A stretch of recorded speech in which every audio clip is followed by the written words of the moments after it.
जब से अलियार पिया के घर से होकर गया है, सावल को किसी पल भी चैन नहीं आ रहा। वह पिया से मिलना चाहता है, लेकिन किस हक से?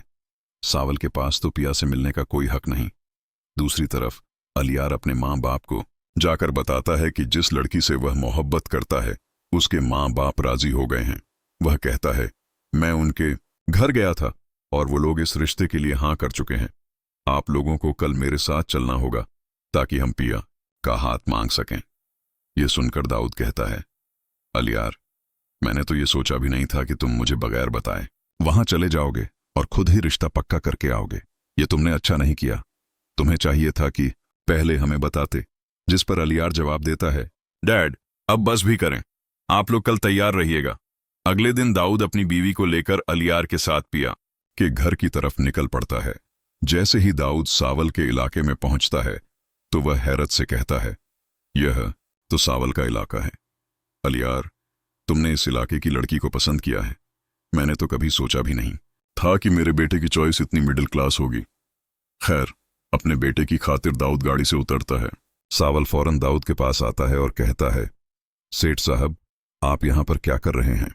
जिस पर सेठ दाऊद मुस्कुराते हुए कहता है, सावल, यह मोहल्ला अब हमारे बेटे का ससुराल बनने जा रहा है। हम यहां अपने बेटे का रिश्ता लेने आए हैं।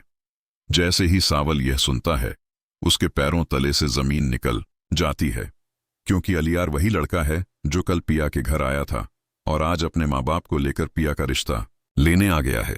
सावल बहुत ज्यादा परेशान हो जाता है और खामोश रहता है, क्योंकि वह कुछ भी नहीं कर सकता। दाऊद जैसे ही पिया के घर में दाखिल होता है, पिया की माँ उसे ड्राइंग रूम में बिठाती है और कहती है, आप लोग बैठिए, असलम अभी आते हैं। दाऊद जैसे ही असलम का नाम सुनता है, वह चौंक जाता है। दिल ही दिल में सोचता है कि कहीं यह वही असलम तो नहीं। इतने में असलम आता है और हाथ बढ़ाकर दाऊद से सलाम लेने लगता है, मगर जैसे ही वह दाऊद को देखता है, हैरान और परेशान हो जाता है। उसके लबों से बामुश्किल अस्सलाम वालेकुम निकलता है।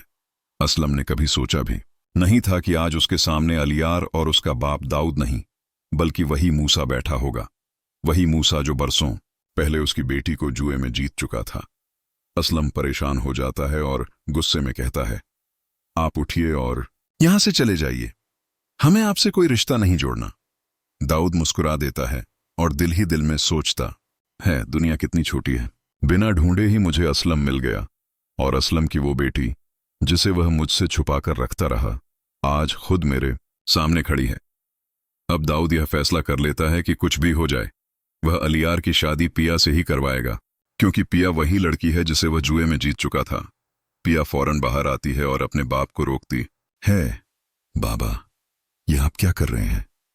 ऐसा मत कीजिए। लेकिन असलम गुस्से में कहता है, तुम अंदर चली जाओ, तुम्हारा यहां कोई काम नहीं।